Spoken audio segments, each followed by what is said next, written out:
Армысыздар тыңдарман. Каналыма тіркеліп, лайк басып кетеміз. Қызым жезөкше екен. Алматылық жесір әйел жалғыз қызының тағдырына алаңдайтынын айтады. Жұмыс істеймін деп мені алдап келіпті. Қыз баласының тәрбиесі өте нәзік. Абайламасаң, ілініп тұрған жіп үзіліп кетердей болады екен. Қызым үйде қылығы түзде дегенді енді түсініп отырмын. Күні бүгінге дейін менің қызымнан асқан тәрбиелі, менің қызымнан асқан иманды адам жоқтай көрінетін.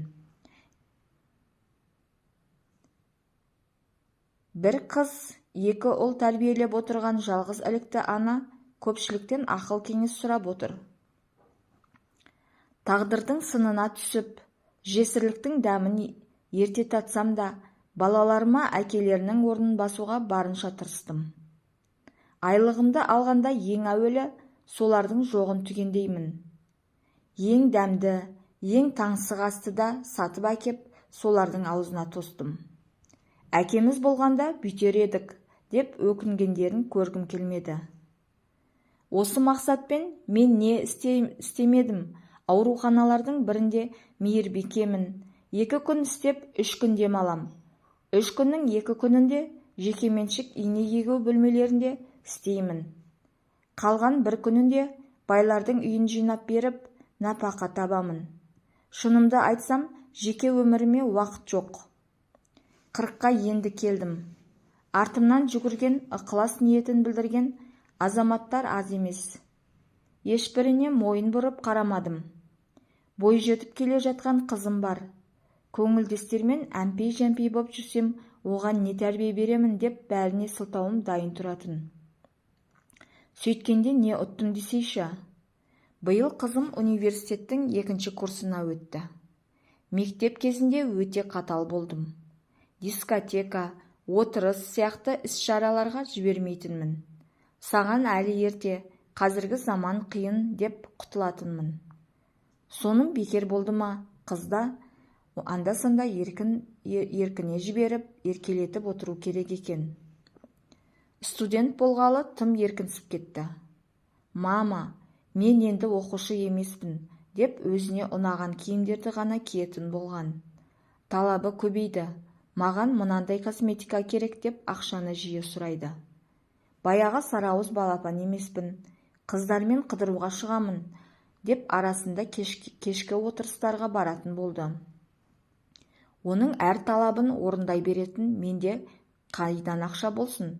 Сенің бүкіл шығыныңды жауып беретін шамам жоқ. Кішкене жағдайға қара, деп қызыма ақыл айтқам. Онда мен де жұмыс істеймін, өз керегімді өзім тауып отырамын деп қоймады. Университеттің жанында лаваш центр бар екен. Соған жұмысшы болып кіретінін айтты.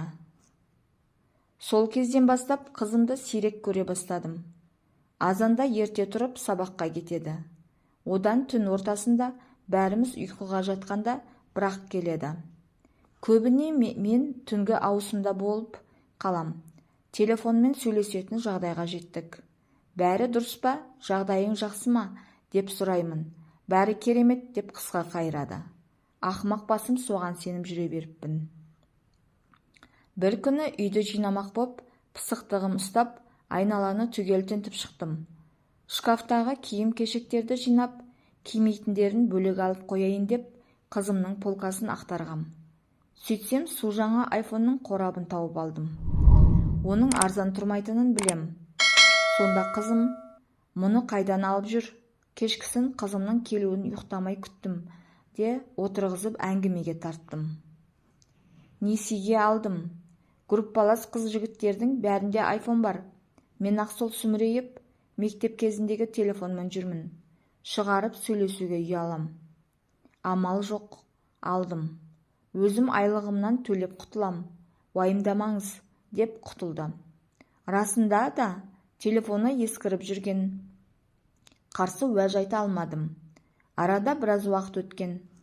Жұмыстан келе жатсам, қызым су жаңа бір джиптен түсті. Ол мені байқамай Тез басып үйге кіріп бара жатқан. Артынан айқайлап тоқтаттым. Мынау кім? Студентке ұқсамайды. Әжептәуір үлкен жігіт қой.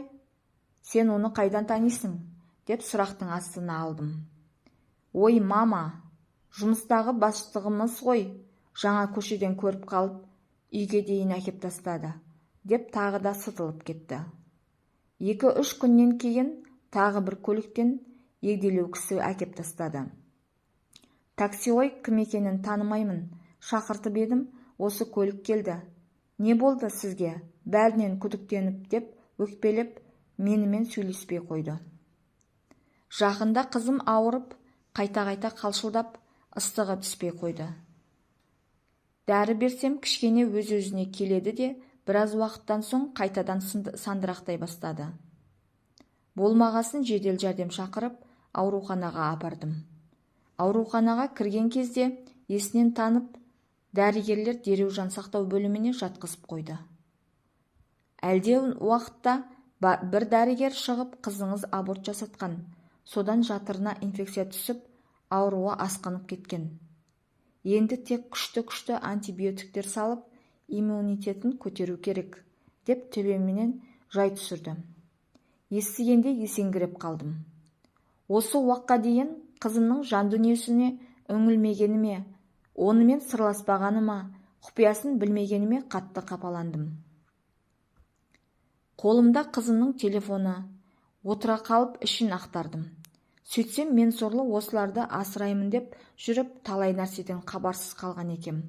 Ибалы, инабатты деген қызым танысу сайттарының біразына тіркеліп, интим қызмет көрсететін кәнігі жезөкшеге айналып үлгеріпті. Тұрақты клиенттері бар екен. Зай, завтра будь готова деген хабарлама келгенде, бармағымды тістеп, кірерге тесік таппай қалдым. Бастығым деп жүргендердің бәрі мұны пайдаланып жүрген жігіттер болып шықты. Қызыммен сөйлеспек түгілі бетіне қарағым жоқ. Қатты көңілім қалды.